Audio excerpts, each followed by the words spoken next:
Et si notre univers était né dans un trou noir? Ça a l'air absurde. Pourtant, l'idée est soutenue par des chercheurs sérieux. Elle est cohérente avec la relativité générale. Et elle remet en question tout ce qu'on croit savoir sur l'origine de notre univers. On va décortiquer ça, point par point. Ce que c'est vraiment un trou noir, ce n'est pas un trou dans l'espace. C'est une région où la gravité est tellement forte que rien ne peut s'en échapper. Rien, pas même la lumière. D'où le nom. Il se forme quand une étoile massive s'effondre sur elle-même. Si elle est assez lourde, elle ne peut pas résister à sa propre gravité. Elle s'écrase, compresse toute sa masse dans un espace minuscule. Ce point final, c'est la singularité.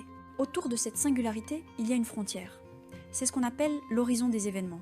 Si quelque chose passe cette limite, il est perdu, irrécupérable. Même l'information ne sort plus. À l'intérieur, l'espace et le temps s'inversent. La direction du temps devient une chute inexorable vers le centre. Et ce n'est pas une image, c'est ce que prédisent les équations d'Einstein. Maintenant, regardons notre univers. Pas celui des théories. Celui qu'on observe avec nos télescopes, il a lui aussi une limite. Pas parce qu'il s'arrête, mais parce qu'on ne peut pas voir au-delà. On appelle ça l'horizon cosmologique.